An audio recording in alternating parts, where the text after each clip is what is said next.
What's up? What's up? What's up, man? What's happening? Hey, man, we back at it. We here. We here, man. Another Saturday. Another Saturday, man. I'm gonna go ahead and let's open this up, man. My name is Malcolm Yates. My name is Andrew Nelson. And man, we are the narrative. We are the narrative. And before we get started, I'd like to just to say, like, share, subscribe, tune into us every week, man. We want to be here. We want to continue to have this show grow.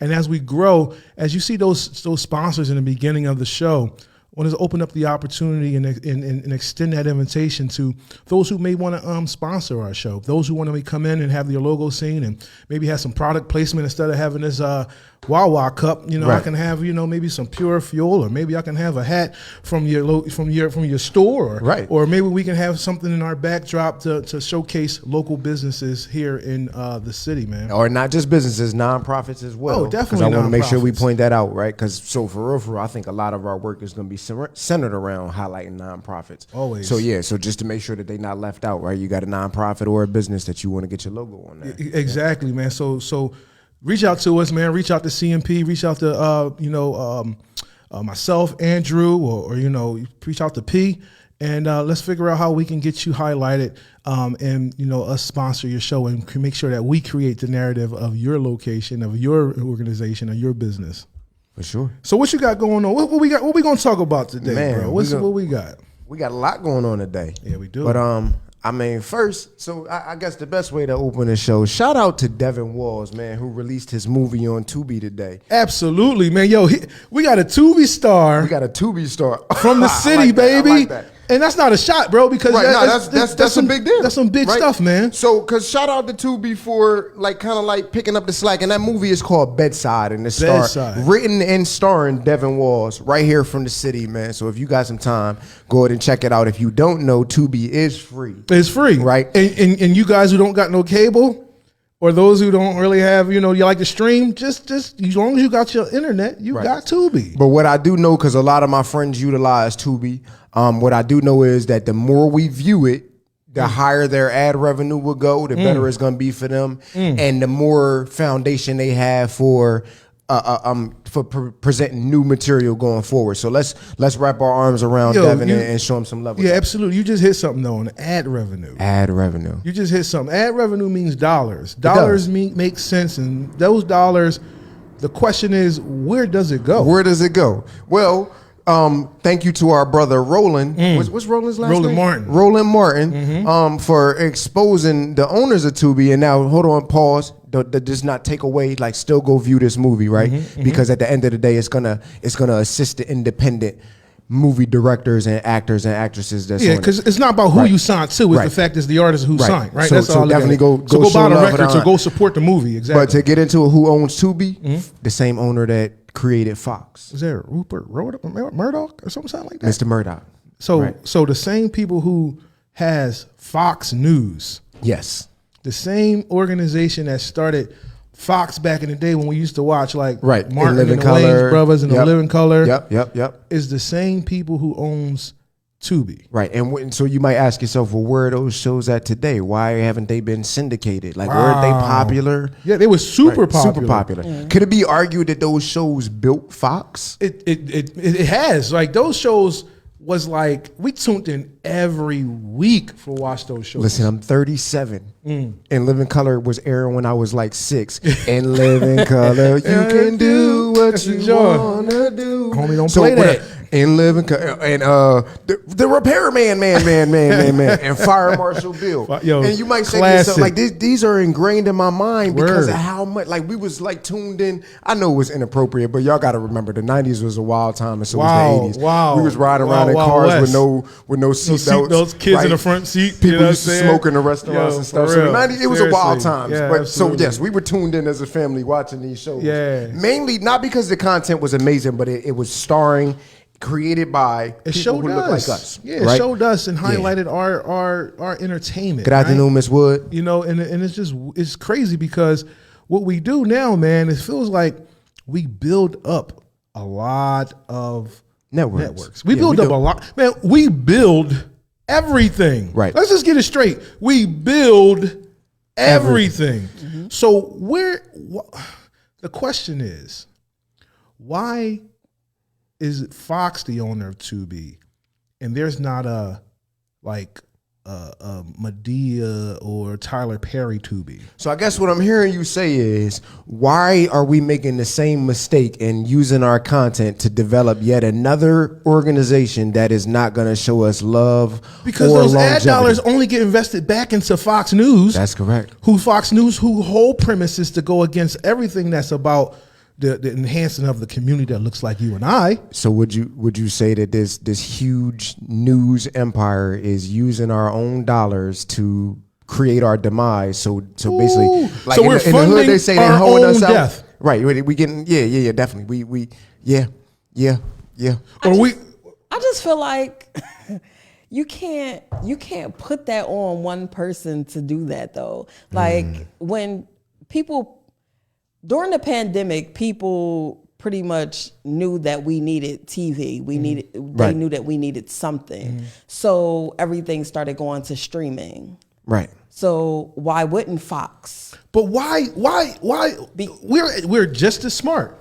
But why is they so innovative to create a platform? And what we just said is a distribution platform. Right. So why you can't just open up your distribution channels to give low cost, low overhead access to individuals who want to be in the entertainment, so a Tubi can exist? Because 90% of those movies on Tubi are trash, but I love B-rated movies. I love Me them. too. I love Me too. them. And I can't wait after this show. Yeah. I got a date planned with me and my woman tonight, about to watch Bedside. For real. And I don't want it to be lost. Shout out to Bedside. It's a camouflage film on Tubi, starring our brother Devin. And there's nothing more dope than see somebody I know create a movie. Right, that's a fact. That's what's up, bro. Let me ask y'all something, right? What's up?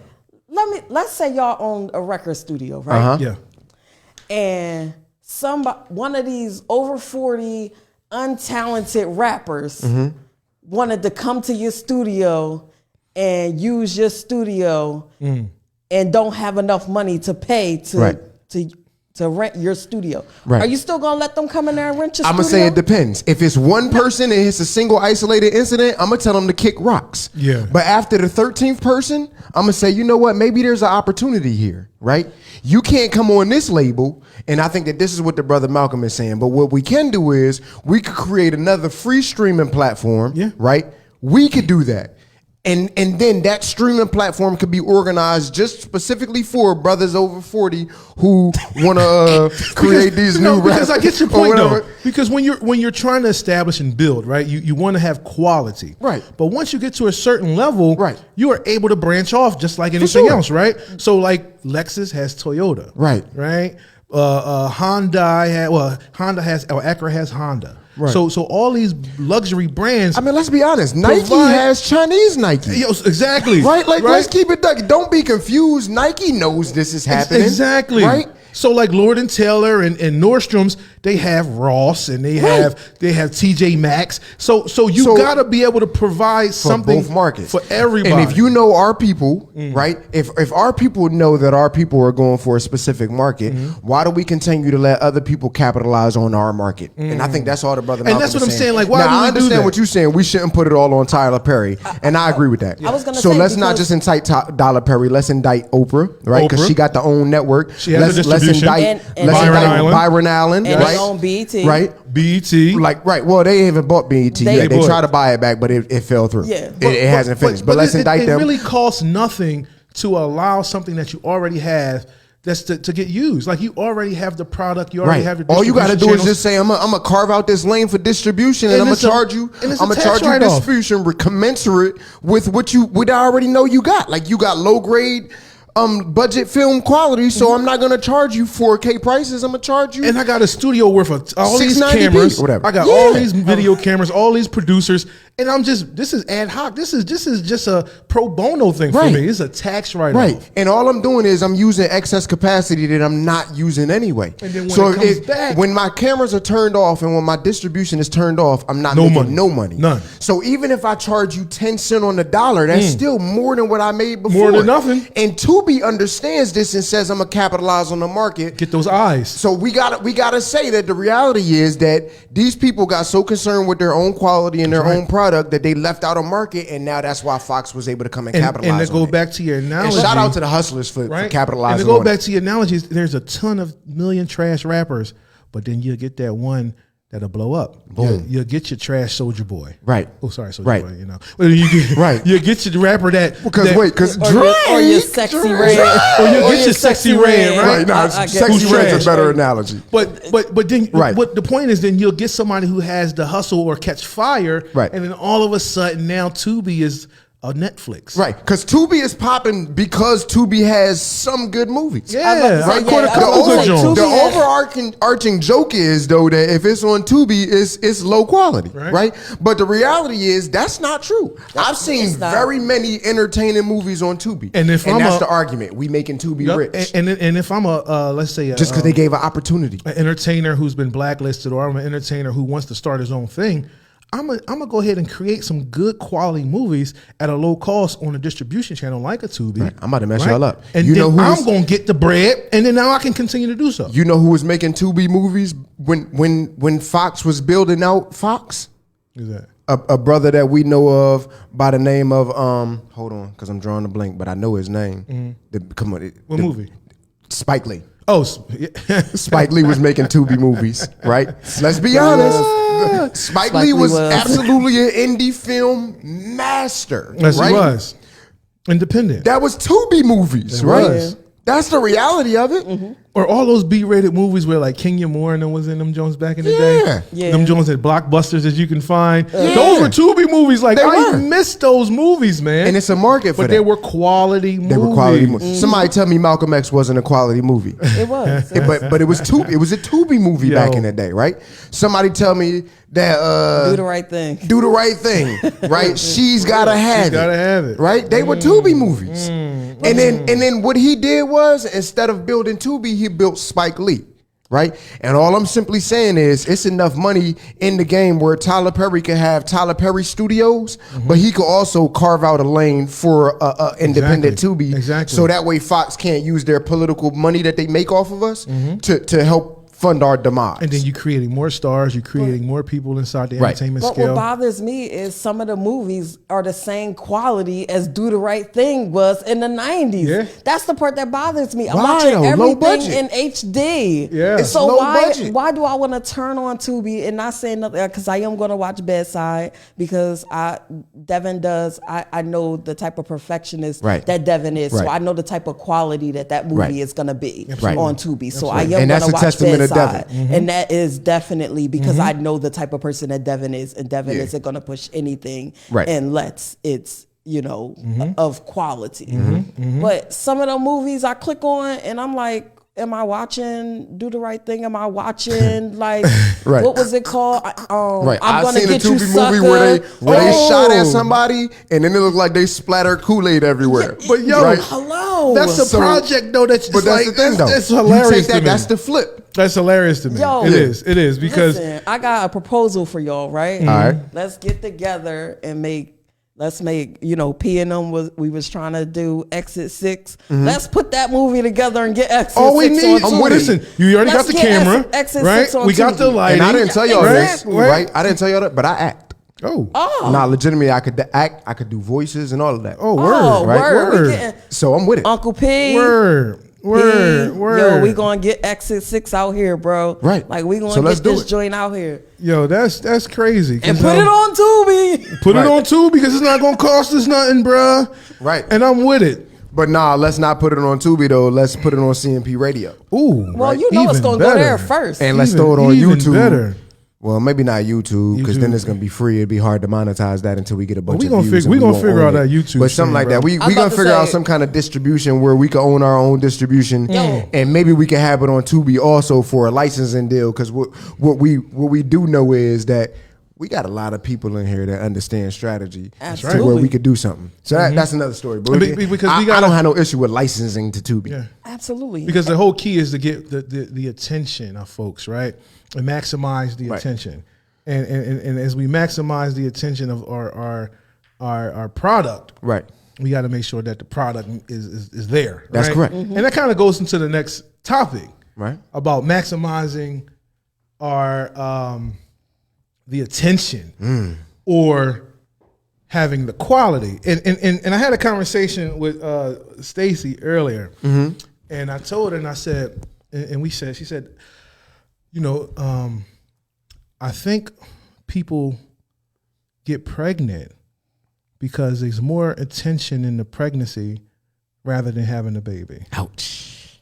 And I was like, damn. So is it true that most people or some people only get pregnant for the attention? That's kind of crazy because it starts to throw you off a little bit because it's like, because then when I look around, right, what do I see a lot of, right? I gotta be honest. So do y'all remember a time where the only thing that happened with pregnancy was a baby shower? Yeah, right? absolutely. Now there's like it's levels to it, right? It's a gender reveal. No. Even before pregnancy that, reveal, right? Pregnancy reveal, the diaper party, the diaper where everybody party. bring the diapers and wipes, and then it's the reveal party, right? Then you got the gender reveal, and then it's the baby shower. Then it's the baby shower. Oh, and don't forget the very much coveted maternity shoots. The pregnancy maternity shoots. Then there's a push gift. So is it that? Ooh, and this is kind of touchy too. It is. So does the decision to have a child, which kind of really plagues our community, because a lot of times when pregnancies happen, the pages get flipped a little bit. Yeah, for sure. So is the decision that's made to have the child strictly on the attention that the pregnant person will receive by being pregnant? Absolutely. Rather than, the I'm building a family. The party stops after the baby gets here, because then you're either a mom or you're not. Right. You're either a dad or you're not. Right. So there's no in between. You either have to be one or the other. And a lot of times, women aren't ready to be mothers. No. Women aren't ready to be single mothers. Right. Let's so they chose to be a single mother. So they didn't look at the end result. They just seen the attention of being pregnant. Absolutely. Because a lot of women say it is a good time, right? It's a great time being pregnant, and a lot of people say they don't mind being pregnant again, right? But then they say, all right, when the baby is here, see, that's when the work starts, right? Absolutely, that's when the real work starts, right? So here's another question that goes with that. And I know postpartum is for real. Absolutely. By any means, I'm not taking that away. But is part of postpartum the fact that the attention now is in the spotlight is away? Right. And now you realize you stuck with this human. And then you realize that you stuck with this baby that's crying all 87 times a day. Worn off. Right. And the baby is pooping on you. Right. And the baby is teething. And now you got to look around and it's looking at you. Right. You are the one that's responsible now. And you can't call nobody. And you can't give it back. Because when you made the baby, you made it for all of the glamour. Right. Not understanding that. And then you may have made the decision solely based off that, and then you look for your partner who maybe not was with it, and they are no longer there or don't want to be there. So then you get even further down into depression. Yes, absolutely. Right. I mean, there are a lot of hormones in women, right? That some women do naturally have postpartum, where the emotional aspect of it from your body changes. Yeah, for sure. And even up to like 6-7 months after, like significantly after. Yeah, because, for sure. Because then your body is still trying to adjust to now having that baby, and then you're trying to get yourself back to normal. But then you have this baby too. Right. So, and the baby drains you too. Absolutely. Right? Like you don't got your nutrients for 9 months straight. Right? 10 months straight. Throws off your center of balance, like everything, your sleep, all of that. Like I can only imagine. I tell women all the time, like, from one of the things that is so important, and some women can't breastfeed, but nursing gets you back faster than feeding your child, Similac and all those things, because then they're not adjusting or getting your body back to normal. The breast milk actually gets you back to normal. Your baby taking those nutrients out of you. However, some women and some men just aren't ready to be parents. So a lot of times, you find that you're going through postpartum because you're like, oh my God, I'm here with this baby by myself. He out there. You knew he was out there. Parenting. You knew exactly what it was, right? He wasn't in there when y'all was having the baby. Y'all made the baby. He ran back outside. Y'all had because that decision was honestly, we both laid down together, but then when it comes down to it, then sometimes the decision is a singularly made decision, right? And it's a decision that's made in the midst of a trauma that we don't acknowledge. In the midst of a trauma, we don't acknowledge it, right? Because the reality is, if you laying down with somebody and you create a life, that's a connection. It is, right? And then when you realize that person, a lifelong connection. Right. And then now when you realize like that person ain't gonna be there for you, your natural response is to have a little bit of anger. But the reality is you just experienced a trauma. Another trauma. So then now with the normal trauma response that I see in here is F it, I do it myself. Yeah. Right? And that's normally how it is. Yeah, but so the reality is like that's the same thing like when I joined the Marine Corps. Like I knew I was joining the Marine Corps as a war fighter, but until you get in war, you don't really understand what you don't know what you sign up for, right? The dynamic of it, right, is totally different than the idea of it, right? So I think that's the same thing. No, and you're absolutely right. And then what on another side of this thing, right? And when the dad, let's say the father doesn't agree, right? And you see your partner's no longer there, or mother, and she gives it no longer agree, and then they go on to mature and then have a baby again. Right. And then you see the parenting is completely different. Absolutely. Yeah. Because there's one, and I'm just speaking as a man who know men, saying you can't force anybody, but you darn sure can't force a man to do something that he don't want to do. Definitely. Absolutely not. So when he don't want to do it, you're going to get the minimum response. And a lot of men only give minimum responses because they're forced to do it. But then when they go on and get remarried or have have a baby that they say, let's do it. I want to have this, and this is my decision. Right. You notice that baby is on his hip. He would. You can't get rid of that. Father and son or father and mother relationship because that's when the father says, "I want to do this." Right. Now, it was in their time. It was in their time, and it was a mutual decision. Now, when it is, after a long time, if the father didn't want it, you'll see he'll finally grow to it because then he'll realize his responsibility. And as we get older, we start to realize, like, look, I made this action, so I got to stand up. And most dudes that's why they say stand up to men, right? Because you got to stand up to it. And even though you ain't signed up for it, right? In a way you did, but you ain't signed up for it. You got to stand up and take care of your responsibility. It's that part of that thing where you didn't know what you were signing up for, right? Right. Like so, we look at it real linear. Hold on, real quick. Shout out to Miss Zuline and brother Wakil. Hey, how y'all doing? What up? What up? What up? What up? So it goes back to that same concept, though, right? Like so. Just simply put, it's a big difference between I'm doing what I had to do, right? And I'm doing what I chose to do, right?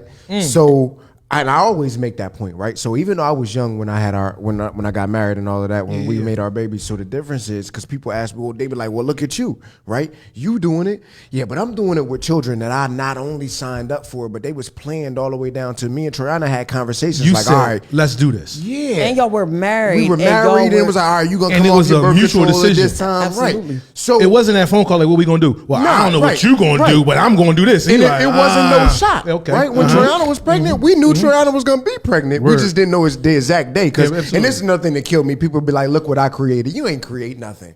But the situation, you created the situation for God to make the life. You didn't create no life. Right? God created that life. Because if you can, do it again. Do it again. Yeah. But it goes back to what you were saying. Like when you get pushed into something, then you have to react, right? Right. And that goes back to my acronym that I always say about manning up. Mandatory action because it's absolutely necessary, man. Right. And when a kid is here, you got to do what's absolutely necessary. Right. You know I what agree I'm with saying? And that's what it is. But that's the thing. So when the baby's here, the attention is now, the spotlight is no longer on you. You got to do it. So now you have to do what's absolutely necessary and parent. And if it's a reactionary thing, then you're gonna be like, all right, I gotta do what I gotta do. But really, by nature, that's kind of like a bare minimalist mentality, right? Yeah. I'm gonna carve out a part of my resources to take care of this responsibility because I have to. Compared to where if you make a decision to go into parenting, then now it's like, all right, I'm setting up my resources so I can adequately parent. Yeah. I'm not looking at it from a perspective of I gotta manage minimal to be able to do what I gotta do, but instead, I'm going to give it because this is what I chose. Yeah, because having the kids is tough, bro. It is. It takes your money, it takes your time, it takes your attention. Yep. Man, and there ain't no book. There is no book. And children are not always, and I'm not going to say they're not, but they're not always the most grateful. No. Right? We winging this spoiled. joint, bro. Yeah. And Yeah. So for me, right, and even though I was married when I had my daughter, I just always was a firm believer of mama's baby, papa's maybe. Right. Like, because even being married, you're not 100% sure if your spouse is going to be there. Just as well as when you're not married, you don't know if that person is going to be there 100%. So as a mom and going into it with the mentality of I'm a mom first, your job is to make sure that you protect that baby from everybody. Absolutely. Every single person around you. That's one of your jobs. He says adulting is tough, parenting is the icing on the cake. Right. Yeah, that's right. a tough cake to eat right there, you know. But even as a man, your responsibility is to take precautions not to be a father. Yeah, you can take those precautions not to be a father, but at the end of the day, things happen. Right. And you can have as many precautionary tactics as you want. Let's just talk about Drake when he was putting hot sauce in his condom. Have you heard about that? I didn't, but I knew he was taking precautionary measures. So Drake was taking precautionary measures to have to make sure that when he's done, he's put hot sauce in the condom and tied him up and throw it in the trash. Right. Because a lot of times there's been history of women taking turkey-based, out. Yeah. Right?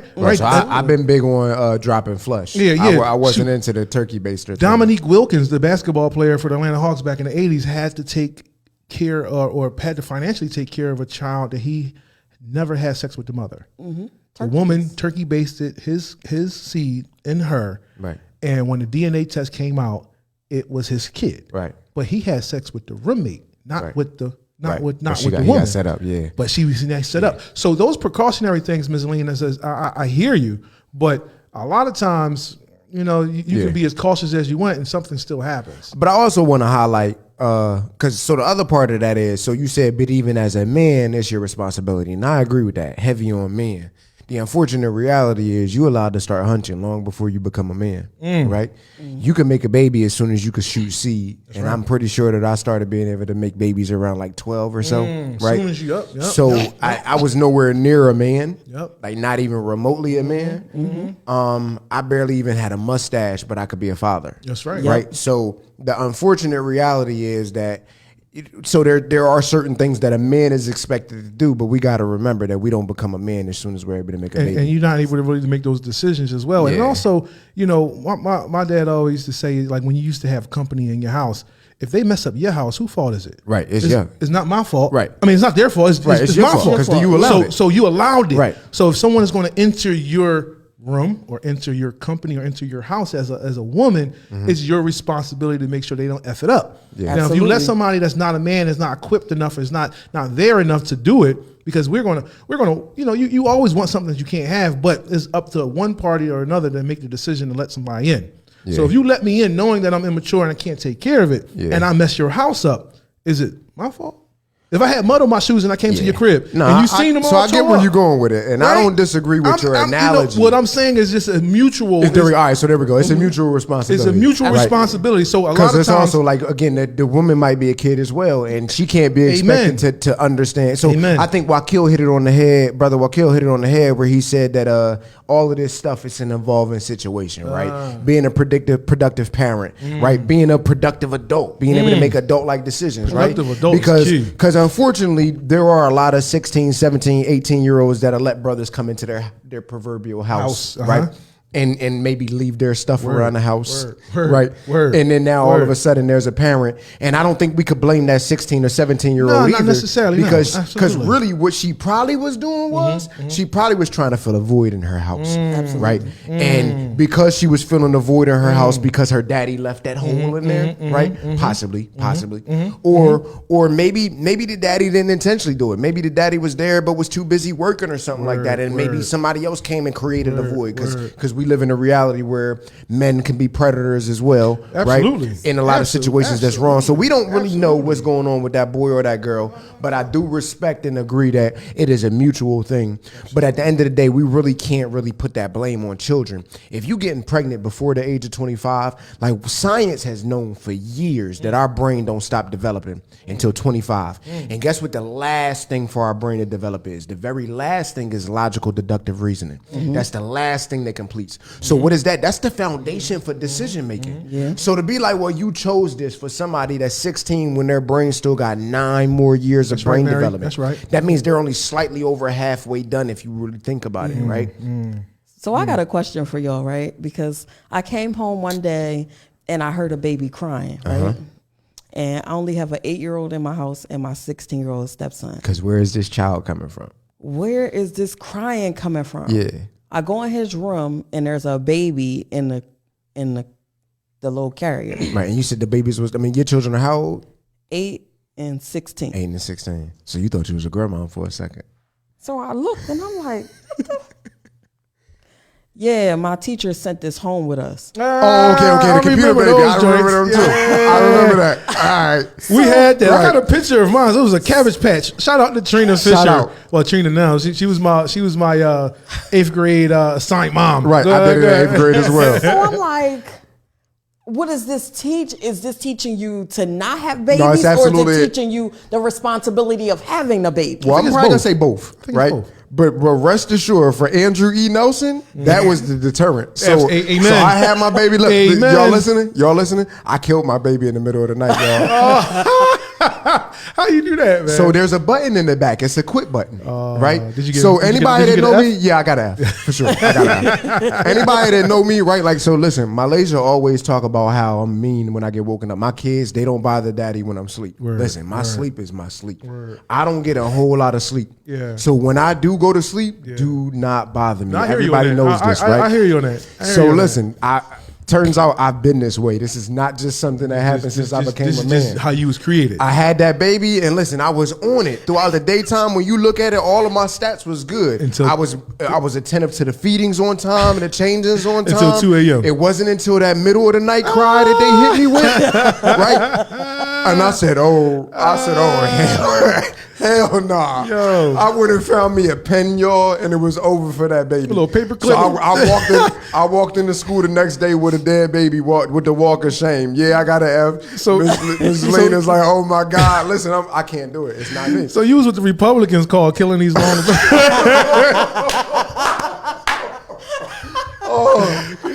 Listen, not one of my most proud moments, but I just told y'all my brain wasn't done developing yet. Yo, that's crazy. But look, man. for what it's worth now, I got 3 kids and they're amazing, right? And I didn't stick no pen in the middle of their back. You can't do that. You can't do that, little boy. You ain't they say, stuck, bro. Listen, Right. boy, you on night duty if I'm sleep. Nah, that wasn't me. I was up in the middle of the night. We took turns. Listen, I wasn't the greatest husband, but nobody gonna be able to talk about my fathering. That's the word, right? Word life, and that's so an old school that's word. the real Word reality, life, word right? life, bro. That's You gotta right. talk about me as a father, man. So I was married young. I done done every bad thing a husband could do. Right? I'm gonna own that. I was not a great husband. We all do, bro.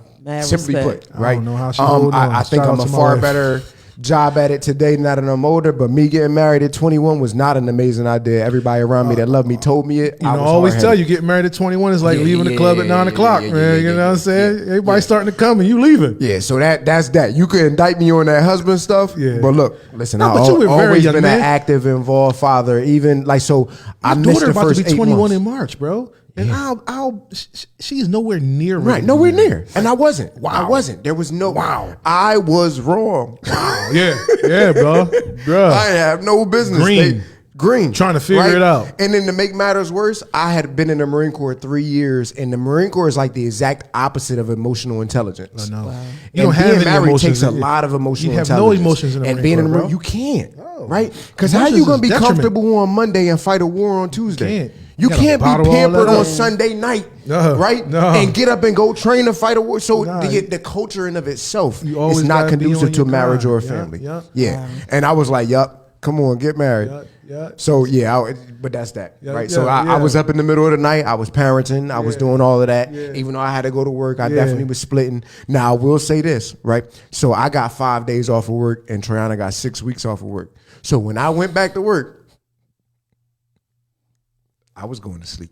You hear all I'm gonna get this good rest. I got you in the daytime. I'm gonna get this good cat nap. Because I gotta get up. I gotta be up at 6 in the morning to go get ready. Right? You right. And you home for 6 weeks, baby girl. I'm not getting we up. put that on our back though. But people don't realize we put that on our back. Man. I mean, you ain't like it. Go ahead. I want to hear this. I am against that. Oh, that's fine. You could be against it because I went through the same thing. My husband, he would come home. He would get up in the morning at 4:00 to be at work by 6, work all day. And then he, in his mind, would think, oh, because you've been home all day with the baby, you've been asleep. No, so I don't think that at all. This is only in reference to waking up in the middle of the night. That doesn't exclude me every night. Ask Triana. Every night I was bathing my kids. I was cooking and making food. I was splitting the chores. This is not, my work did not exclude me from my parental duties. Okay. What it was since she could sleep throughout the day with the baby, when I got to go into work, there's no need for me to get up in the middle of the night. You could stay on us, sleep with the baby, wake up with the baby, sleep with the baby, wake up with the baby schedule. I can't. I got to go back to the 9 to 5 schedule. So during the daytime, I'm on it. When I get home from work, you've been with the baby all day, I'm going to take the baby. I'm going to hang out. You can get your break. You can do whatever you're going to do. I was about to say, then that's when I'm going to take my nap. This is very much specific to I'm not waking up in the middle of the night. Okay. When I got to get up and go to work in the morning. That's all I'm saying. Okay. Right? I'm not saying that it exempt me from anything else because I still did all the work. We was splitting days on making dinner. We was who was doing that? Chores, all of that. Okay, right? I've been a very active and involved person. I ain't that where I'm like, oh, I ain't doing nothing. Right? She made my plate. For 10 years of marriage, I don't think I made my plate maybe 10 times. Yeah, that's right. Stuff like that. So maybe, there was stuff that I didn't do. I don't think I made plates. She wasn't cutting no grass, right? She wasn't shoveling no snow. So I was doing all that kind of stuff, taking care of that. Yeah. But there was things that I didn't do. Right, but there also was things like when it came to the kids, we were splitting. It was fair, right? But it was logical. It doesn't make logical sense for us to both get up in the middle of the night, but then at 6 a.m, I got to get up and leave. Then I got to go work and produce, and I got to make the money to come back to make sure everything's straight. Right, that's I can't not lose fair. this job. I can't. So we did everything fair. Okay, all right. You get a small pass. What Mary say to teach decision making and casualties that may happen due to bad decisions made. Right. That's very true. Abdul says, lowly desires and ignorance pave a path of self-destruction, and we're drag each other along the way. Yes. We gotta want change and be ready to change. Right. It's gradual, hard, uncomfortable. Right. Real talk. Absolutely. Yeah. Real talk. Speaking of change, so that's a great transition, right? Yeah. So a lot of change going on, a lot of different things about within our black community. So I think that this might be a good time to play that Cameron. Yeah. As say, our do we need to change the way we acknowledge ourselves or whatever? We want to play something that Cam was saying a little bit earlier in the month. Feeling black than African American. Because Africans don't even fuck with us. Wow. Because they don't. And Americans do? Well, you're American, Mace. You're born in America. When you go to the Olympics, and when I say African American, you go over there, they call us Yankees and all that. They fuck with us, but we're not from the motherland. We're from America. So I'd rather say I'm a black American. When we go to the Olympics as a country, and somebody black is fighting from the United States, you don't say African American, you say American. You don't even put a color on it. It's an American fighter fighting a European fighter, or China or Japanese or anything. You're known in the Olympics as an American. It doesn't matter what color you are. You're an American fighting against somebody from Cameroon or Senegal, whatever. The point being is they don't categorize it when it's world competition, but when it's other shit, it needs to be categorized. So I consider myself a black American. I don't consider myself African American. And shout out to all my niggas in Africa. Much love. But y'all don't consider us real Africans. Y'all don't. It's Bryce Davis on the check-in. And I ain't even mad at Cam for not wanting to be referred to as an African American. Because if you think about it, you got people that come here from Jamaica, they come from Haiti, and we refer to them as Jamaicans and, Haitian Americans. And then, if your family's from here and, you was born here, why ain't you just American? I mean, if you look at a white person, they'll go around saying, yo, we're European American. We don't never hear them say that. But, if you're black, you're considered African. Yeah, so that's the question. Right. One, I'm going to ask you two questions. There's two parts. One, how would you feel like you identify? And the second question is, does Africans do they bang with us? Do they actually bang with Black Americans or African Americans? So I got to give pushback on that. Okay. So a couple of different things, right? So one, I want to speak on my African friends that I have. That's right. Right? That are here in Africa. And when I say African shout friends, out I mean Sadiq, friends from Africa. Shout out right. Jawad. Right. Shout out Hafiz. Right. Uh-huh. So the reality is, Sadiq and all of them brothers, all of my homies that I have, I've never been shown nothing but love from my African brothers here in America today. Yep, right? yep. People that came from Africa. Now the other part of it is, I watch videos of people who travel. I got a homie that's been to like half of the countries in the world, right? Yeah. I'm only at about a third of them. Okay. Right? So I aspire to get to his level where he's at. That's big time. One of the things that he does is before he plans on going, he goes on YouTube and looks for the presence of the people in the country, right? So I've been talking now for the last couple of years. I really want to make a push to Africa. I'm going to Africa in 2024. It's going to happen. It's written. I'm with you. Right? My man Donovan does it all the time. He go over there for months. Yeah, I'm going. Shout out to Donovan. Keep doing your thing. Shout out, man. Shout out. But so in these videos that I was watching that he sends me, there was a video from Kenya and there was another video that I saw from people in Nigeria, and they're doing these interviews of people on the street, and you see it, it's a live feed running for 20-something minutes, right? And he just asked random people that have stopped and have a conversation with him, and he's asking them, what do you think about Black Americans, and what do you feel about us coming in? The 100% consensus was, everybody that stopped was like, oh, y'all are our brothers. There is no difference. You guys are African, right? So they acknowledge the difference is culturally. Okay. Right? Okay. And where they acknowledge is, it comes from a perspective of they're like, come home and learn your culture, as opposed to continuing to adapt to this culture that's part yours. See, that's key and for part me. I want to come home and learn the culture. Learn the culture. I want to come home, man. Because the people that don't know their culture could be taught anything. Yeah. And man, doesn't that show? It really does show, man. Right. And on the flip side to that, though, I see where Cameron is coming from, is when he say that sometimes there's I want to say a wall. Yeah, and maybe, it is. Maybe it's a disconnect. I think the disconnect is there. Yeah, and you because they come over, and they see the plight of Black America, right? And you see the plight of Black America is still stagnant, right? We still got folks that still, maybe blaming the system and things of X, Y, Z nature and things like. Yeah, let's summarize it to, we still got a lot of traumatized people. A lot of trauma, and it's generational. So when so I always look at it like this. I try to separate myself and put things in. So if I'm from another country, say I'm from America and I want to go to Ghana or I want to go to Africa, right?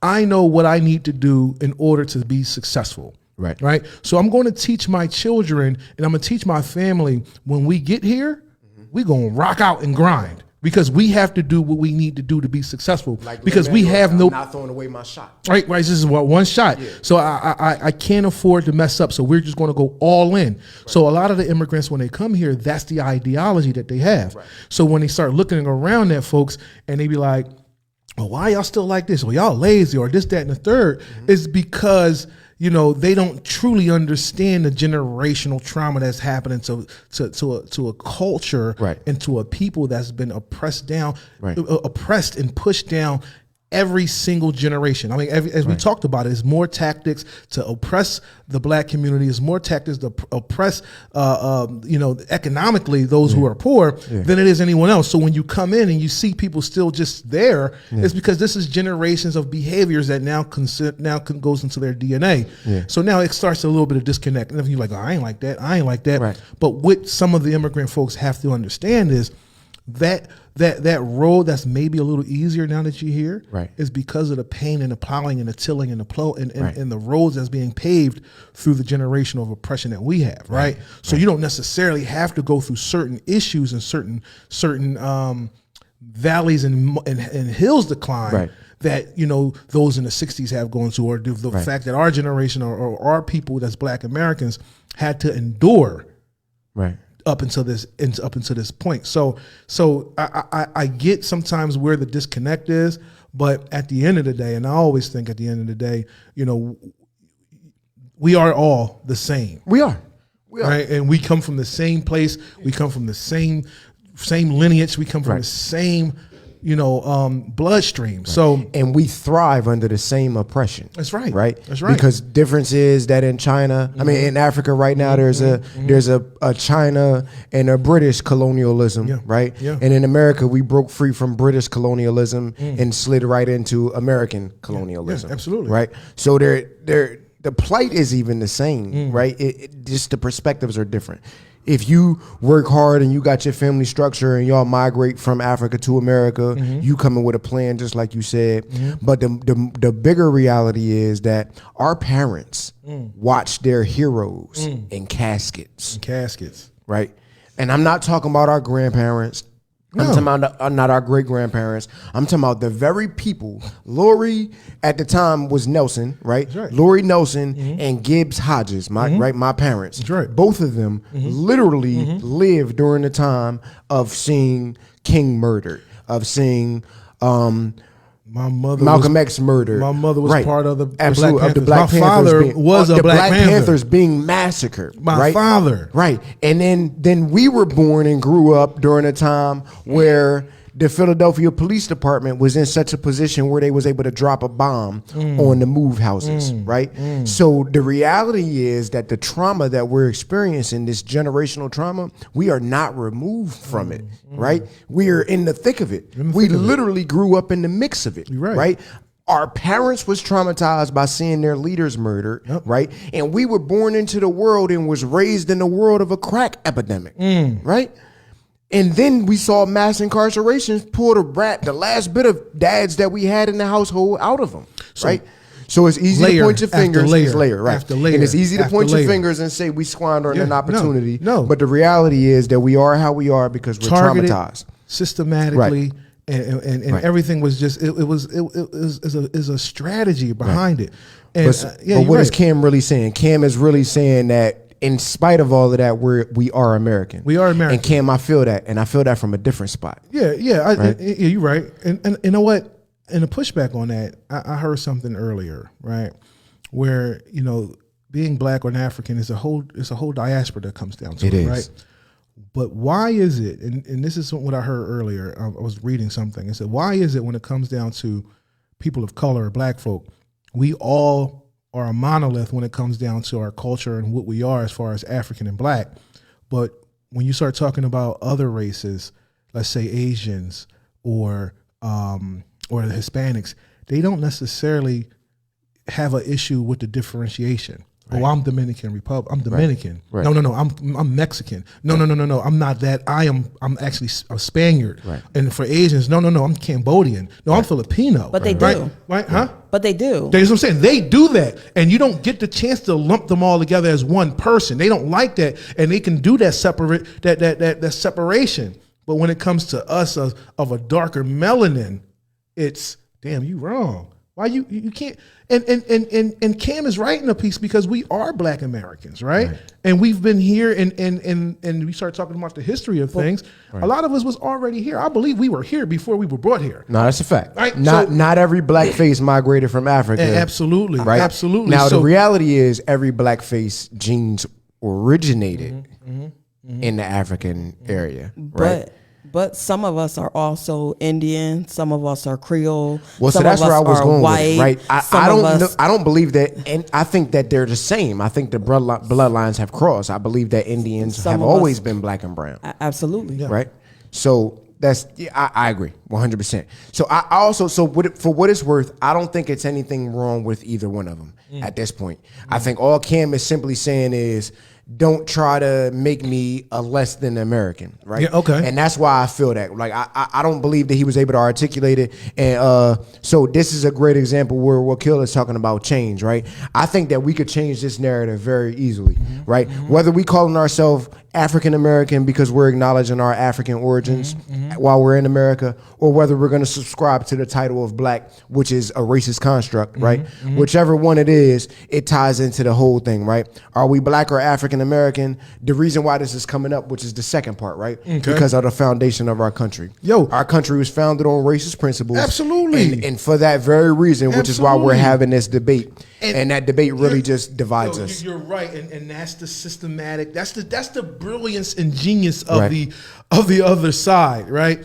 They are finding another way to dilute our power. Right. Now, as you start to understand and start to recognize that there's a lot of there's an African immigrant community that's here, and there's an African American community that's here. Right. And somehow they learned how to drive a whole highway like they do the black community to divide us again. Yeah. Because guess what? If our voting power is collective, can they really stop us? Right. So they can't. They can't. Yeah. So and if that's biblical. You dig what I'm saying? So I think again, we go into the minutia, we go into the nuances about being black, right? Because I understand all the different arguments, and at the end of the day, if you're black and you're African, all that other stuff, and we got to be beholden to our culture.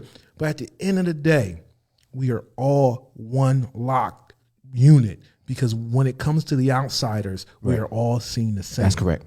All seen the same. And so now let's debate this American part, right? So now that we got that out of the way, it don't matter whether if we call you black, it's because that's what we see, right? If we call you African, it's because we acknowledge our origins. But whether you call yourself black or African, or whether you identify as black or African, we are all united, right? Yes. But then now let's talk about that other part, that ending part that's common in all of it, that American part. What does it even mean to be an American? Right, and I've been pondering on this, and this is really it's conflicting with me as a American of African or more so just a dark skinned American. Let's talk about that. Let's call it what it is. So being a dark skinned melanated American, being a melanated American anywhere, or being a melanated person, there's a continuous conflict that we have, but specifically in America, we're trying to balance that.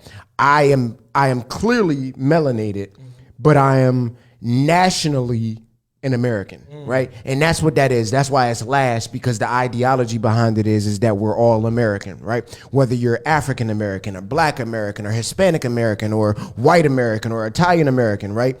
The commonality and the common thread is an American. But what does it mean, right? And I was talking to my brother, a great brother, Adrian Hill, out of Rochester, New York. Shout out to him, a little bit of his background. He a political science major from Harvard University, as you were. Keep killing as you were. That's right. It's not Harvard. I'm very wrong. I apologize. It's the one that's in Connecticut. He gonna shoot me now. Yale. It's from Yale University. Okay. Right. He gonna be so mad at me. It's all love, brother. Ivy League. It's all right. Ivy League. It's from, all black from faces Yale, and white spaces. right? So I'm good That's with it. correct. He is a very intelligent black face in a very predominantly white space, and he operates in that space. But he's an independent thought thinker. Okay. And that's my brother. He's younger than me. But the man's a genius, right? But we was having a conversation earlier this week, and I was very conflicted about it because I carry around a certain level of resentment because of my service. Okay. Right. Let's keep it Dougie. I'm very proud of the fact that I'm a veteran. And the reason why I'm very proud of the fact that I'm a veteran is twofold. Because first of all, I accomplished something, right? Like I when I speak on politics or when I speak on my opinion, it's coming from a place of I've literally put on a uniform and I've literally sacrificed in a certain scenario that gives me the ability to say, hey, I'm saying this from a perspective of something where I put my money where my mouth was. Absolutely. Right? Absolutely. I'm not just speaking on the ideology. I actually helped support it with my time and my blood. Right? So, but with that comes a certain level of ownership. Right? Oh, yeah. Because I'm going to be honest with you. I'm going to be frank with you, as a matter of fact. Right? For a while, I felt like I was in the military fighting somebody else's agenda because I was divorced from the country because that's the way that it feels. But I mean, that is right. Right? But it's not right because the reality is that for just as many generations as the European settlers have been here, so have been the melanated skinned people. Right? So then the conflict or the conversation becomes, is this our country even though we're treated like second-class citizens? And like the brother Frederick Douglass said, right? Unlike the argument of Marcus Garvey, I'm going to go along with Frederick Douglass and Dr. King and Malcolm X, right? Where their ideology is that, well, Malcolm X didn't have this, but I would say that brother El-Haj Malik Shabazz was more inclusive in understanding of this. That I think that the correct solution is for us to understand that we all got an equity stake in this country, right? And that's what it really comes down to. This land is my land. This land is your land. Ain't that what the song said? So what does it mean to be an American? I think in short, when you take life, liberty, and the pursuit of happiness and boil it all the way down, what it really means is we are the reflection of the world that says that all people are created equal. We are that idea. Yep. And when America was born, it was born in a time where there was rulers in the world that was all autocrats, right? And these settlers came up with an idea that said that we want a land where everybody's free and everybody's equal. So that's what it means to be an American. It means that you buy off in this idea of equality. Okay. What is the road to equality, right? Equity. Right. And the reason why it feels like we're second class citizens and it feels like this country is not ours because we don't have equity. Because we still 3/5. Right. And we never had equity. And until we gain equity, we won't really truly be equal. And we still get redlined. And we still get redlined, and we still got property values that are intentionally and our property value is continuously reduced because we are black. And we still continue to have our education system reduced so that way we can't even produce economics, right? Once upon a time, you can graduate from the public school system with a trade that allowed you the ability to earn in your community, right? That's right. Those trades were stripped out of low-income communities, so now we don't have dollar values coming in, right? So I would say that the reality is we got to look at it more differently, and I feel a little bit differently because this is my country, right? I get you. Because the reality is that I fought and I bled and I sweat, right? And I missed out on almost the first year of my child's life, right? In dedication to service to this country. Yeah, you have a unique perspective. And this is not. I refuse to continue to present it as if I fought for their country, right? Yeah. Bullshit, right? Yeah. I'm an American. Yeah. I fought for my country, Absolutely. our country, right? Absolutely. And in that fight, right, my voice now is so that way I can understand and say that not only did our ancestors fight for the defense and the prosperity of this country, but I did, right? I'm carrying on that mantelpiece. So for us to divorce the idea, abandon this idea that it's not our country, that's crazy. It is our country. So I'm with Cam with that. No, right? you're right. Because we are American. You're right. And we did help build this country. And our ancestry is in the blood of this land. It's in the infrastructure of this land. It's in the heart of this nation because the very fabric, brother, it's in the very fabric, right? Because if not have been for our black ancestors going all the way back to the origin of this country, right? When it was still Swedish and Dutch settlers, right? Right? Even then there were black people here, indigenous people here, melanated people here. Right. And then as we transitioned and lost power, right, and lost equity, we still was responsible for building economics. We are building the infrastructure. Culture. Yes. Right? We are like we just said, we built everything up. Right. Tiara says, I agree with Cam, being though as my family is from Jamaica, they do not consider me a Jamaican. They always say I'm born American. So I am American. They treat me differently because of this. They also think that because we are American, we should be successful in life, but not understanding that the system is not built for black people. Regardless of where we originated, we are still black in the eyes and white eyes. Very, very, very true, Tierra. Right. Lean says, well, there are efforts underway via legislation to say that even if you are birthed here doesn't make you a citizen. They are trying to change that too. That's the birther rule, Lean. You're right. Wakil, I'm a believer. That doesn't need a color. It makes us equal CEO or custodian. I agree with you on that. You said, yep, he's still a nigga regardless of how great we become. Right. You're right. Ben Carson found out the hard way, bro. Right. Not just Ben Carson. You know what I'm saying? Ben Carson, OJ. Yeah, we find out the hard way. What's his name? Way. The most recent one that's dating Megan Good now? Oh, Jonathan Majors. Jonathan Majors, right? That's the most recent one. You find out at the end of the day, once you are a melanated person, right? You're not part of that system, man. Right. And that's something that's you're gonna have to always keep in your back. Right. You know what I mean? And that kind of goes back to it when we're just talking about the legislation that's changing and things like that. I just read something where the Democratic Campaign Committee, you know, it's 2024, right? Yeah. So we got a big election coming up. This is the cycle of all elections. You got the presidential, we got the U.S. Senate, we got Congress, we got and PA row houses, and we got our state representatives, right? So they all running. 2024 is a federal year, right? It's all running, right? So they decided to put $35 million into engaging, let's say, minority voters. They said it's called the minority voters, and they call it what they say it's called power. Power. The acronym stands for persuading, organizing, welcoming, educate, and reach. Okay. So that's the acronym of the Democratic Party, and to the tune of how many million? 35 million for engagement. Million. So let's analyze. So it didn't say black engagement. It said minority. It engagement. said minority. So let's define minority real quick for the people. Anybody, if that's not the majority, right? That's not the majority. And who is the majority? White Americans. White Americans are the majority. Okay, so that means that anybody other than white Americans is now focused on increasing voter turnout. All right. So I want to analyze this in terms of numbers since you as the good brother gave us the budget of, so one more time for the people. $35 million. So go and engage us, educate us. All right. So let's see. So organize us, persuade us, welcome us, and to reach us. Right. So that sounds really good. $35 million. $35 million that sounds really good. So I did a little bit of research and I found out that the cumulative Democratic party financing for 2024, their receipts was $280,410,572, right? 280 million, that's a little bit more than a quarter of a billion, right? And then it says that 249,000 of it, 992 was dispersed, cash on hand, 85K with a $287,000 debt is minimal, right? Their debt is less than 10%. As you were less than 1%. I forgot you're a numbers guy. I'm a numbers guy. Yeah. I'm a numbers guy, right? So I got to analyze this from numbers. I know I shot a lot of numbers at y'all, but I said all of that to say that. CFO right here. Keep on going, brother. So the Democratic number committee as a whole, they're spending money. Money is moving through. They're not actually sitting here stockpiling funds. But in terms of numbers, right? So I did the math based on 32,000. I got to change it to 35. I mean 32 million. I got to change it to 35 million. So 35 million. Right, is what percent of 280 million? Right, that's the simple argument, right? And that comes out to 12.5%.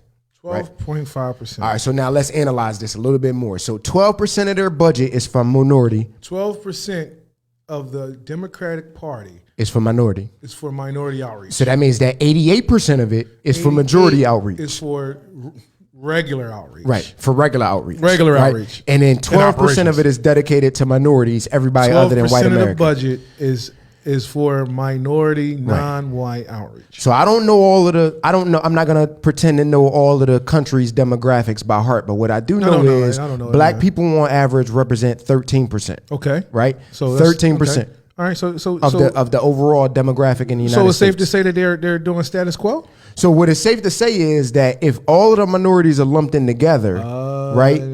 We got black people at 13%. Okay. Their total amount of distribution is 12.5. So that doesn't even cover black people, but then that includes also Latinos in America, Latina population in America, Asian Pacific Islanders, and then also any other kind of brown migrants that live here now that are not of white European descendants. So that those numbers don't mesh. It don't matter. And then a red flag goes off saying that, all right, so now you're diluting the numbers. Right. And now us as a black community, priorities are now being lowered. Oh, for certain. So now, because the money don't even match our numbers alone, and our numbers alone are being distributed against every. So for what it's worth, any kind of platform on a Democratic convention that is considered a minority platform, the budget is contained within that for the outreach, right? So that tells us a little bit about how things are moving. But I will say this, right? I will say that the reason why that is like that, part of it's our fault. It is our fault, right? We gotta so accountability without a shadow of a doubt is our fault. What do we as a people want? Because we keep on giving our vote to Democrats or Republicans the same, right? Or throughout history, we keep giving it, but we're not doing a really good job on saying what do we want in return. True that, because what is also telling us is that because now that we're no longer a priority, it feels like because we don't leverage, because we don't ask for something, that we are automatically in the bag. So we don't even got. So let's just be clear. Right. It's already been out there that the party has not prioritized the Black and African American vote, right, because they automatically assume that it's going to be there, right, and also because we are losing in the population race. As I say, we're no longer the majority minority. Right. That our votes is no longer matter. So let's shift our focus elsewhere. Right. And a lot of that is because we've been asleep at the wheel politically for the last 30 years. How long? At least for the last 30 years, somewhat more. Now, I'm not blaming our community because, again, what put us to sleep was our leaders were murdered simultaneously in an attack and assault that spanned about a 3 to 5 year time frame when every Black organization that was pushing for Black rights, their heads were massacred, right? Yep. And then after that, those Black churches that had to bury them had to tell the congregation that we all was all in support, and now they had to turn around and say, we got to continue to fight, but they continued to fight in a very safe manner, right? That's a trauma response. That's a very much trauma response. And I think that now we've been so traumatized that it's made us dormant to our demise. So going back to what does it mean to be an American? It means that we have a belief that the idea that a government and a country can be equal, right? And the reality is that it's been the Black struggle that has made America bend to the very little equality that they have, right? Gotcha. With the amendments. Gotcha. Those amendments came as a result of the struggle in the civil rights movement, which was about slavery, not just states' rights, no matter what they try to teach in school. Right? So not to, I'm sorry to stop your flow, but back you said we dormant. We dormant. So does it? So I'm gonna go outside looking in, because one of my gifts and curses that I put myself in everyone's shoes. It goes back to what we were just saying as prioritizing the Black community. If it's dormant, then why should I care? Right, and so that's why we justifying, or are we giving them really validation of why not to invest into us? We because are. We absolutely dormant? are. What I'm simply saying is, I'm indicting. I'm saying that number of 12.5% for outreach, of that power outreach, if we actually had number power, that 12.5% would have been 30. And it would have showed that we're making a significant amount of our budget, not an immaterial, not an insignificant amount, right? That amount on the budget is so small, depending on who's looking at it, someone could argue that it's damn near immaterial. And you know what? You're right, because it also goes back to the question of that 35 million, how is it being spent? Right. Because we were just looking at something and they said it was like, it was Black owned advertising or Black targeted advertising, right? So now they're targeting us, right? So that 35 million dollars is the target Black and brown engagement, right? But is it being ushered or allocated or appropriated to Black owned engagement vehicles? So is it Black consultants that's getting hired? Is it Black strategists that's getting hired? Is it Black political advertisers or Black political platforms that's getting these dollars? Or is it still being appropriated to those who target Black? See, there's a difference between being targeted and advertising to me and having those economics that come behind it. And see, that's the little nuanced game that we don't play. The proverbial hood is nothing more than a cash cow for the economics to be extracted out of the inner cities into the suburbs. For real. And don't make a mistake. The political committees have the same economic foundation because it's a result of this country. Word. So again, our demise is directly related to our dormancy, right? We gotta not just start, we gotta literally organize. And I've been saying this from the very beginning in the door, and I think we're starting to get closer to shaping some kind of agenda, right? So, and we could transition into the last part. No, you're right, but we're shaping an agenda, man, and we want to, and we want to make sure that we are at the front steps and at the front of the line when it comes down to this. That's why it is so important to ensure that those candidates, and we was bringing up the 2024 cycle, to make sure they understand that they cannot pass this area when it comes down to being elected. That's why we got to make sure that we hold folks accountable. That's why we got to make sure that they step their foots into 19013 in order to make sure that we are there to create the agenda, to shape our narrative and hold them accountable. Because if we are dormant, they're just going to be like, well, what does it matter? Right. They'll send a representation. Right. They'll send a representative here, right. or they'll send someone in proxy. Right. No, we don't need that, because of the numbers in the past that's showing that we are dormant. We are now at a point in place where things are new, where we can build from the ground up. Right. Right. Right. And that's why it's so important to do what we're doing and continuously bring folks in, because they're not going to pass this area by. They're not going to pass Chester City up and think they're going to have our votes. Allow it.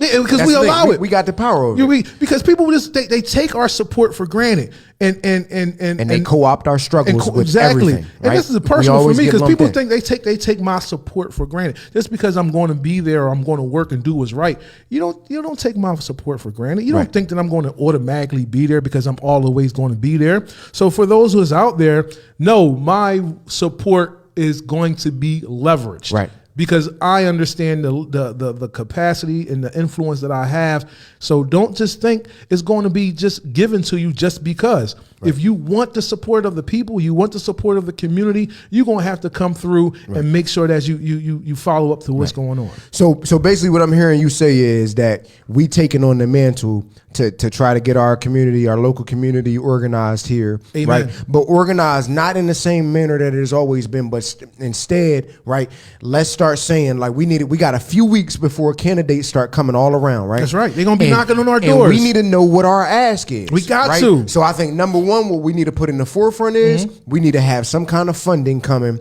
that's going to go directly into our school districts. Absolutely. Not the charter schools. Absolutely. Right? But we need to make sure, and we need to structure it in such a way that it could be protected, to make sure that money is going directly towards training, vocational training. Because we need trades, right? Because it don't matter that you know that Columbus sold the ocean blue in 1492, right? Because nobody has been getting paid for being a fact person, right? We can Google facts, right? So if school ain't doing nothing but teaching you facts, you set it up for a disadvantage, right? Why are you teaching me facts when you should be preparing me for the future? Prepare me for the future. Right? It shouldn't be. Teach me to do something that I could earn and make some money. Right? Stuff. Like, it's cool to have. Teach me civics so I can understand how to operate this country and my local government, so that way we don't got to keep on scrambling for leadership. Because there's a difference between education and training. It is. Right? It's a big difference. And they're supposed to go together. First, that's why it's always the practice, and then it was the theory, then it's the practice, right? So you got to learn the theory, educate me, then you actually put it into practice. And that's why we miseducate. And we never because get we never the have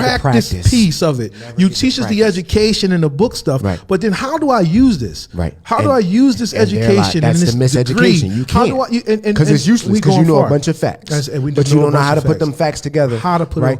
Oh, you look good on paper, bro. So real quick, though, just real quick side. So we talked about the Democrats, the Republicans, they working, right? Yep. So we need to make sure that we paying attention, because now the vultures are in and swirling. And you're going to see this happening in Chester. You're going to see this happening in all the low-income black communities, right? The vultures are going to be swirling for control, right? She said, speaking of that, MAGA Republicans are holding a training for our pastors in Chester on January 23rd at the New Jerusalem Church to sway our pastors. Wow. Think about that. Wow. Think about that, right? They see an opportunity, because at the end of the day, when it's all said and done and the smoke clears, I've been saying this, we've been saying this, votes are currency and everybody sees it, our people. Everybody sees it, right? So we got to stop saying, oh, I don't vote and our vote don't matter, because it does, right?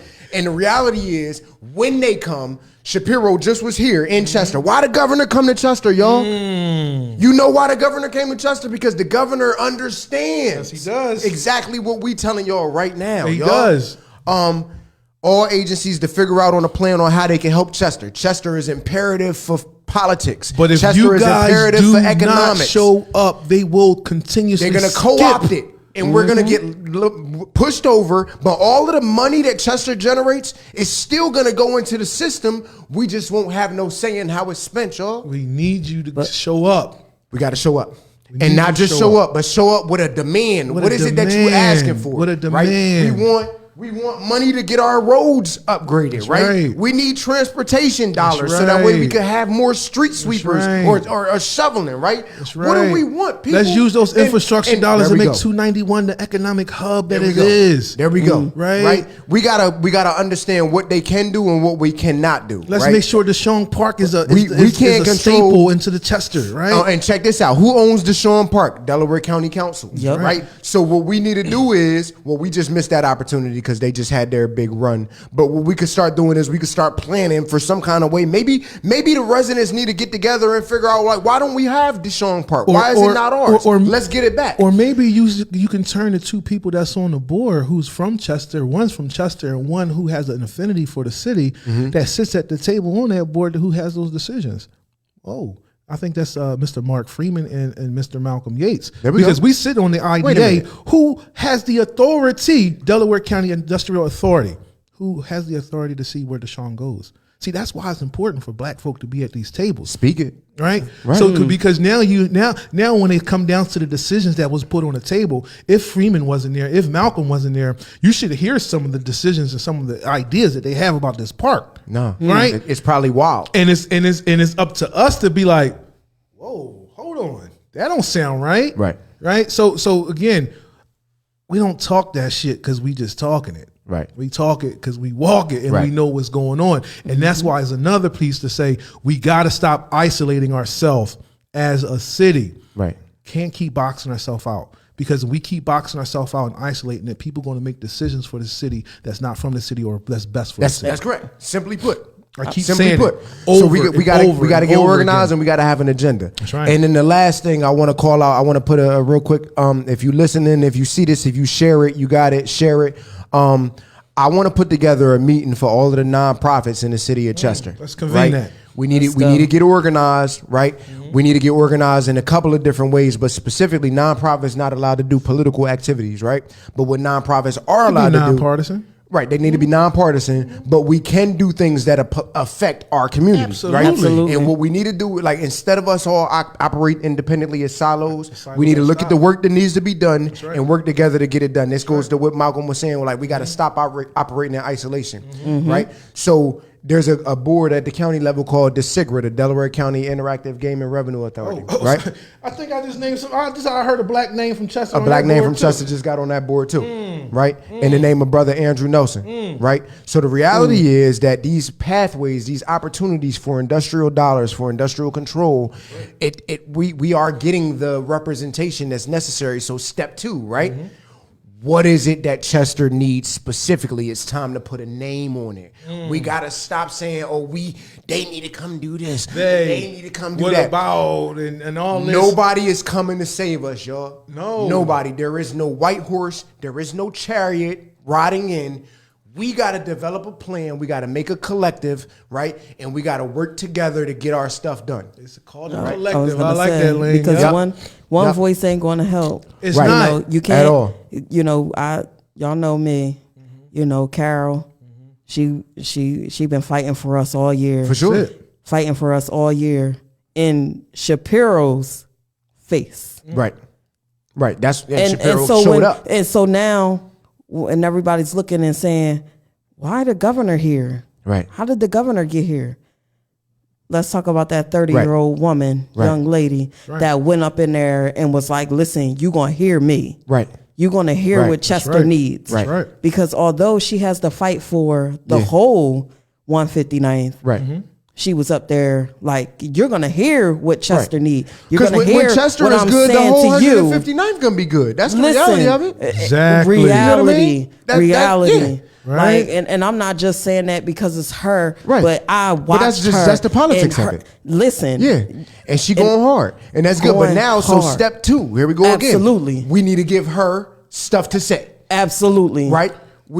Absolutely. We have powerhouses. Give her something Absolutely, to we got say. powerhouses. You sure are, Right. But now we Miss Mayfield. So we do got power, but now we need to make that power become collective. Because right? now we give her something We got to to start say. being a lightning bolt Right. Yeah. instead of just a little Yeah, spark. yeah, We got yeah. a bunch of sparks of power, right? Right. Mhm. We need to become lightning bolts. Because guess what? Lightning bolts are direct. They're strategic. They're targeted. Right. So when the governor does come in town that we had, right, and the congresswoman does come in town, right, now they see all the folks that's there in support. Yep. And that's the key, right? So again, show up. We got to provide the people. Absolutely. It really costs you nothing to go to a free event. Yep. It Right. doesn't. Nothing. And if you knew the power you had just by being in the room, I mean, again, I keep talking about that Malcolm X scene when he was at the hospital. And the police looked outside, Yeah. and you seen the nation lined up, and he did this, Right. and then he did And this. he had him turn. Right. Right. That's the power. Right. So Right. if Carol brings the governor and the governor shows and sees all these folks from Chester sitting here asking them the same questions that Carol has Right. echoed Right. or Trump. Then you know what he sees? He sees 30,000 people that can sway his election Yep. if he doesn't answer. talking. You understand? We Yep. talking. That is the power. We talking. Right? Exactly. That's what we need to see. And They as need to see a individuals- united Chester. We could argue amongst ourselves all we want, but when we walk outside of the room, it need to be a united Chester Absolutely. collective. That's right. All And so- across the board. And so for the average person, I want you to come to the rooms. But for those who tuned into our shows and those who are a little bit politically astute, like you, Yeah. Lean, Yeah. like you, Akil, like you, Lisa, our responsibility now and our charge is to provide places and platforms Right. for our Right. leaders to come in, Right. to use your network to speak the word. Because now you as a political you're a political influencer, Right. whether you know it or not. Right. So now it's your responsibility now to use your network to continuously push that message. Absolutely. So that's the charge, and that's something that we're going to continue to keep doing. Right. And I'm excited about it. So what's coming up on the agenda? Oh man, speaking of that, March 28th, man. Thank you for reminding me of that. Yeah. Because we just don't want to be talking the talk. We're gonna walk the walk. I'm hosting and in partnership with my man Andrew over here, and can I say the Chester City Dems on that too? Or- but I think that Chester City Dems is more than just an organization, so I Absolutely. don't want to speak out of turn because Okay. as it stands right now. So Well, put it like this: I'm looking to partner with the Delaware County Democrats. I'm sorry, the Chester City Democrats. Yeah. So what we're going to have something called Politics with a Splash of Color, where the idea behind Politics with a Splash of Color, if you haven't been there before, is that we talk about specific issues that's going to affect the Black community. And the splash of color is because also we're going to use Ken Picasso's spot highlighting Black artists. So we use that to highlight our Black artists because, here in the city we have phenomenal Black artists. We have phenomenal, just art all around. Right. So we're going to Absolutely. highlight that. But the color part is just us speaking specifically to our kitchen cabinet issues. Right. So we're going to bring in the slates. We're going to bring in the cycle of candidates to come talk. So we're going to need you to come show up. Right. It's a free event. Right? It's gonna be some refreshments there. It's going to be some food. It's going Right. to be some refreshments. It's going to be some art for purchase. March And 28th, also, March 600 28th, Avenue of the States. Gallery 600. At the Art Gallery right? 600. Right. And we're going to also have opportunities there to provide some donations. And those donations are going to be a proceed to go to our candidates that we want to have Right. done, whether it's going to Right. go to the Chester City Dems or we're going to figure out a PAC where we can provide a funding stream Right. to our candidates. Right. And because that's the only way we that's can the get key. them in. That's the key. So we're going to need you guys to come up. Right. Kim, I Please see you, come Kim. out. So this is a county-wide event. All right, so those who are listening to us, all the people around the river, but I like to make sure that people understand that you got to go through Chester to get to get things done. So we're going to have that there. We're going to want you to come on out. No, Ms. and make Zulene, sure. you talking about January 28th, right? January 28th, the county is having an endorsement convention. Yeah, at so Harris, if you're a yes. Delaware County Democrat, Yeah. you're going to endorse our If slate you're a of committee person. candidates. Yeah, exactly. Yeah, If you're a Delaware committee County person. committee people. Yes. That's on January 28th at Harris. That's next week. Absolutely. Yep. We're saying on March 28th. This is plenty of time for the people. We giving the event 2 months out. 2 right? months in and advance. we're gonna talk about it on every show. We're gonna bring it up to remind the people and invite the people. We want to make this the biggest political event that we could possibly have it, right? The more people that shows up, because what's going to happen is this is going to be the event that most of the federal campaigning people, when they're coming in and campaigning through the county, this is where we're going to get the chance to see them. All of the people that's getting elected, this is the chance where you hear their platform, where you can ask them a Q&A, but more specifically, and this is where our political power comes in, this is the opportunity that we have to show up and say, all right, quid pro quo. We're willing to vote for you, but we need these. But what we getting out of this? What we getting out of this? What you gonna do for us? And then we can get them. It's gonna be cameras there, right? It's gonna be news there. We could get people on record with campaign promises. That's right. And then we hold them accountable at the ballot box. That's right. Do y'all get it? So and the more of these we do, the more of these that we have, so this is the big one on March 28th, but that means that we need to all get together collectively sometime before March 28th. That's right. So we could develop an agenda so that way on March 28th, we have an ask that's clearly ironed out, that's been put together by all of the leadership and all of the community organizations in Chester. We need a table big enough to fit everybody. That's right. We all got to be involved in this. Absolutely. Because the battle is bigger than this, y'all. That's right. Right now, at the end of the day, this country is changing. That's right. Right? Big And time. our real political power is going to be in our local organization. How grassroots we can organize. Right? And how many everyday people can we get involved? Because we need real life people. We need This real can't be folks, gatekeeping. man. We can't be gatekeeping no more. It can't just We can't continuously talking be junk us, no bro. more. Like, we need to work with our elected officials. For They real. are our teammates, y'all. Yep. For real. And more specifically, they are our representatives. So we got to stop worrying about who we mad at, For who real. we don't like. For real. Oh, I don't like that. For real. Or I don't like Fred. Or I don't like Tamika. Or I don't like Roots. Or I Stefan, don't like. It don't matter who we don't like, y'all. It don't matter who we don't like. No 'Cause at permanent the end of the day, enemies. well, No we gotta permanent love- friends. No permanent friends, right? But a permanent We gotta love interest. everybody enough to work together because at the end of the day, they are who we have. They are our. They the elected ones that's officials, up. and we need them just like they need us. And real. as soon as we real. understand that our relationship is mutual, then we real. can all work together. We got have to be to. willing to work with everybody to move it forward. Because real talk, we need them, bro. Yeah, we need them.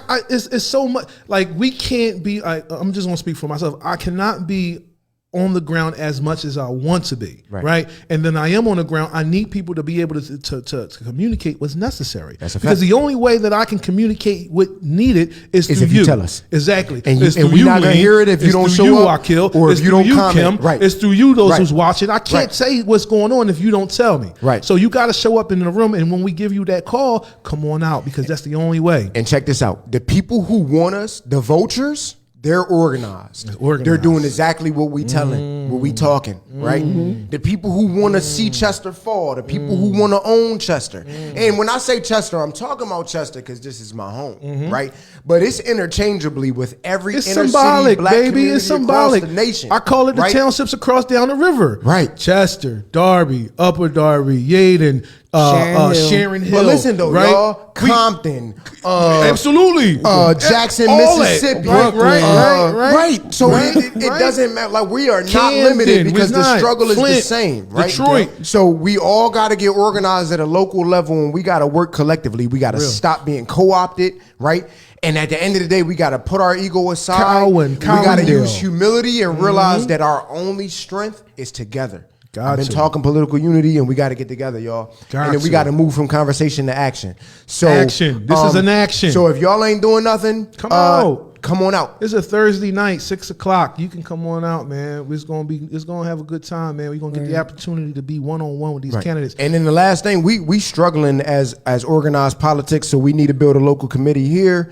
So as normal, I'm gonna put it out there every third Tuesday. Okay. At 29 East 5th Street. Okay. The Democratic Committee is meeting. Yes. I would love to see our people come out, start watching, start paying attention, start getting involved, seeing the process. I do say that simply because I am a registered Democrat. That is what I operate in. That is who. Can we rebuild? Right, that's what we have, and we need to rebuild it. But we need to rebuild it with us, y'all. Can we rebuild? Right, because without this? Otherwise, outsiders are gonna come in, and Chester is gonna be subject to a gentrification that's not gonna benefit. And let's us, check that right? luggage at the door, dog. Like, and I'm gonna be real. We definitely need to understand historical context and history and things like that. Let's set but up when a we call, start, yep. but when we trying to move forward, let's check those baggage at the door. Check it Let's at check the that door. old trauma. Right. Let's check all that old beef. Let's check all that. Right. Put your book bag down. As you know, when you go to events, they got a coat check, Right. Because they don't want you to carry that Right. shit inside, Right. Check your pride at the Right. door. We gotta all come in with our pride and ego put away and going somewhere,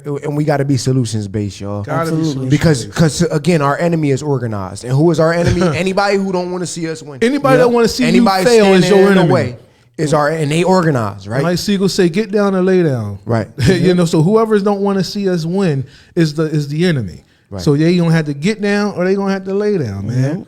So you know, we gonna try to switch this up, man. We kind of beat y'all ear up on that, and we talked about it enough. But you'll start to see things going on. So let's get a little light before we head in the show. What was that?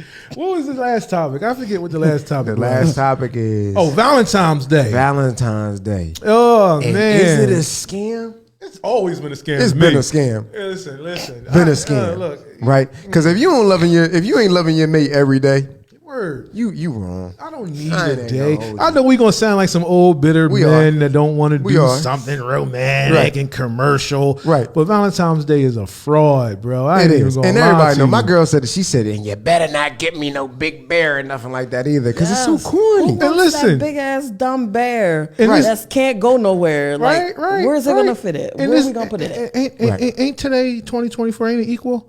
Do It is. Do we get Valentine's Day gifts? I mean, I don't Yeah. expect So- one, so but right. I would. I mean, just going by the so to be societal norms, honest like with you know what I'm saying? The only time I've gotten a Valentine's Day gift, other than girls that I was dating like the first year, because it's always like you know that first year is always Ooh, let me the year. impress. Yeah. Let's get on a good foot. So when I was That's the dating, only time she gonna break her pockets if I you have spend some had money that on you. twice Yeah. from a girl that I was dating where I got a Valentine's Day gift. But outside of that, the only Valentine's Day gift I've gotten was from my mother, to be honest. Yeah. Oh man. Yep. So I do think Valentine's is something like I'm gonna get my daughter something, both of them. You know Right. what I mean? Just to Right. show dad stuff, right? Camille peeked over. Yeah. Come on, baby. Come on over She for a peeked second. over with a big cheese. She said, She's like, yeah. This is our first, and I apologize, man, but you know, go ahead, Camille. I want to introduce the world to my little daughter, Camille. Say, what do you want for Valentine's Day? I want a big stuffed bear. Okay, what color? Brown. Brown? Okay. All right. See, the bears is for them. Yeah. Right. So I get your Those sister. big bears are for them.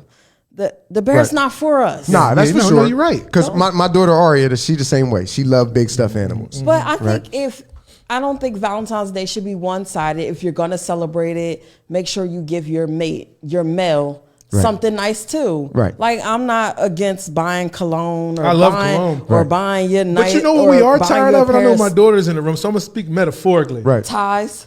No, we tired of the recycled gift that we get every year that we probably got the day before Valentine's Day, Right. the day after Valentine's Pajamas? Day. Not pajamas.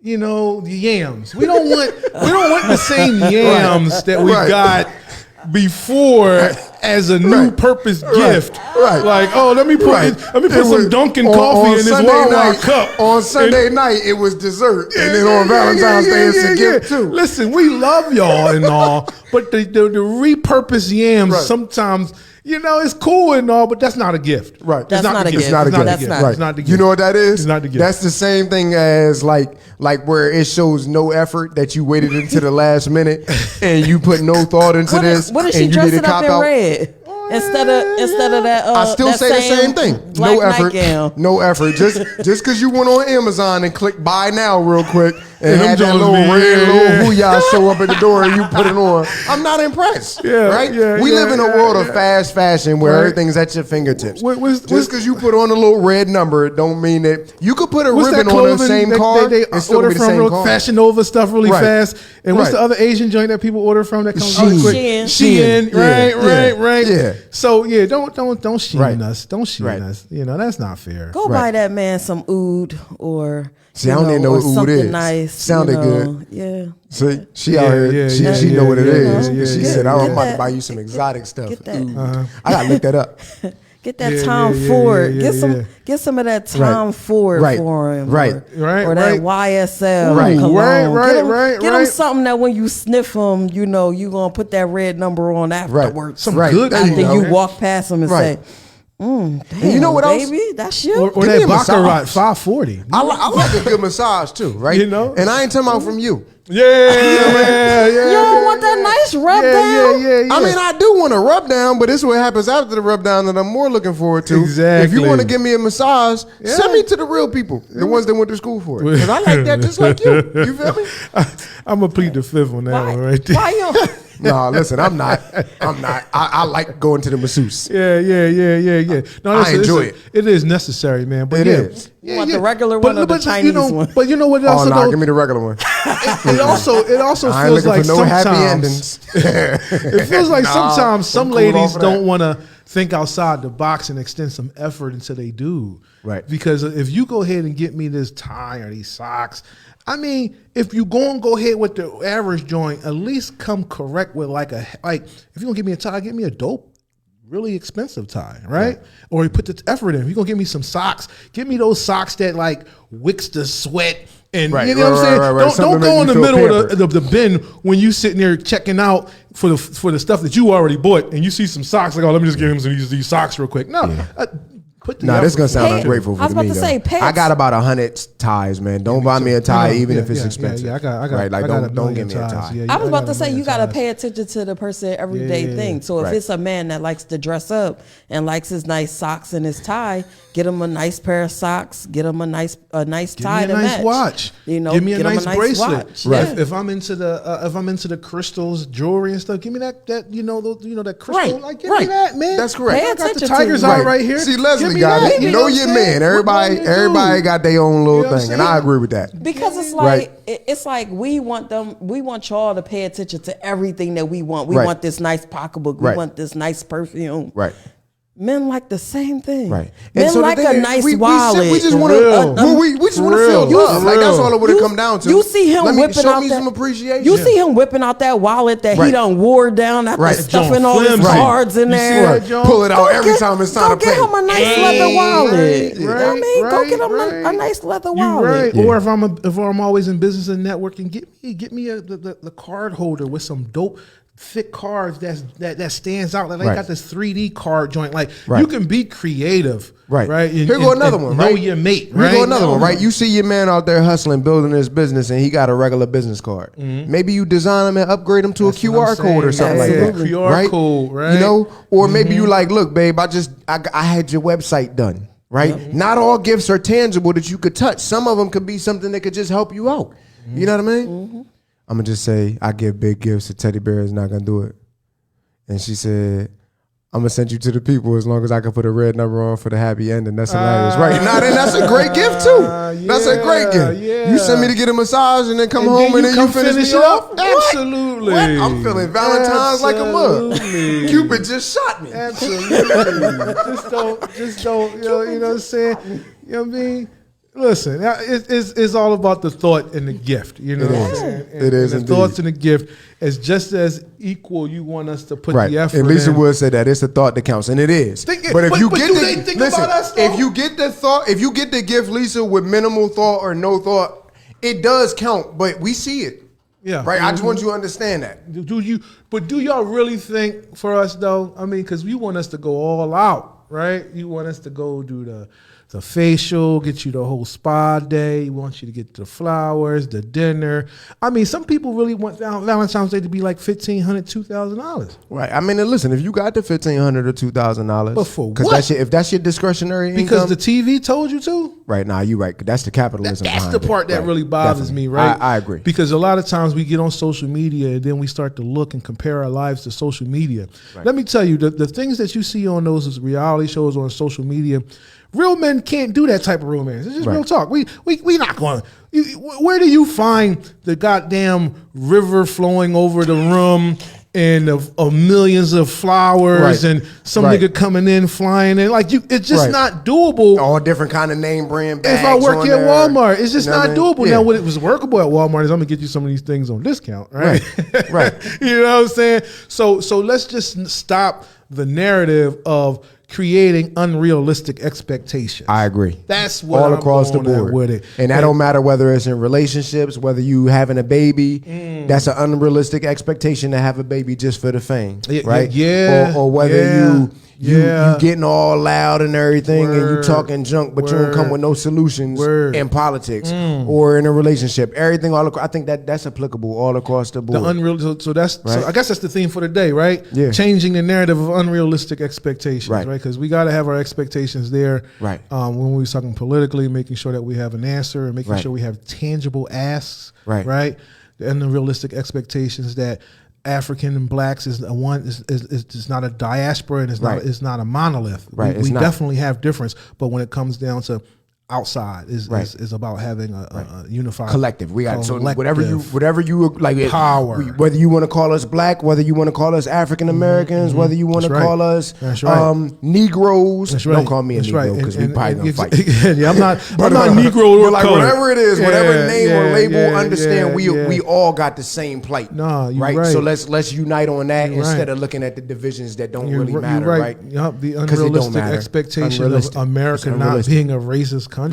Right. America is a racist country simply because America has racists in it. That's right. The country itself can't be racist, right? But it was founded on racist principles, right? The reality is we can't divorce our Constitution from labeling black people who were here, black people who were here, black people who were here as 3/5 of a person, right? We can't divorce that. It's there. We can't divorce the fact that equality didn't even matter until the 14th Amendment. We can't divorce that. It's here, right? We can't undo the Reconstruction era that got broken down by white racism. We can't undo that. We can't undo the Jim Crow laws. We can't undo the red, white, and blue, bro. We are the red. We are the blood for the blood of this country. We are the blood. No matter what. So we got to be realistic. Let's be realistic about that. We represent the racism in our history. We represent the red. Right. We do. The flag. You know what I'm saying? And everybody gonna be blue if we don't get it right. Hey, amen. Right. Amen, man. All right, so that sounds like it was a good show, man. It kind of touched it all, man. We're gonna just go read some more of these final. What's he say? I'm big on gifts. A teddy bear is not going to do it, fellas. Yeah, she said you get big gifts. Yeah. Right. You do big gifts. What is a big gift, Tiara? I don't know. You might be a tie and sock girl thinking is I'm playing. Maybe it's a car. Yeah. She's talking about that $300 cologne, and only thing that could change is what's happening today. The first step is standing up. I agree with that. That's it. The first step is just standing up. Right. Well, they say the first wave of recovery is admitting. Right. Yeah. So the first step is standing up. Admitting is standing up and standing on your business. Right. Standing on my business. So we're gonna stand on business. We're gonna keep everybody civically engaged. We're gonna work on this platform so we can start making politicians agree to our platform, not just voting people and hoping for the best. That's wrong. We got to stop sending our vote and hoping that they're gonna take care of us. We need to start saying we will give you your vote when you agree to this. That's right. Oh, you publicly agree to it? All right, cool. We'll go endorse you. You're right. And then now when we endorse you and it doesn't happen, then we can say, okay, fool me, you can't get fooled again. That's right. All right. And we are opening the door and providing an open door for you to get involved. Right. We are. You're getting yourself where there's going to be ample opportunities. Now, with everything that's coming out in 24, is for you to actually get involved, and you don't have to feel like you're not sufficient or sufficiently educated to be in this. Like you get the opportunity to start. So that's there, and we extending that invitation. So if you hear it, you see it, come on out. Don't feel like you can't join in. Right. That's a fact. Word, all right, man. It's been a good show, man. Yeah, absolutely, man. Because we can go all day, but we're gonna go ahead and close this up, man. My name is Malcolm Yates, and I'm Andrew Nelson, and man, we are the narrative. This is my heritage, all I'm inheriting, money and power.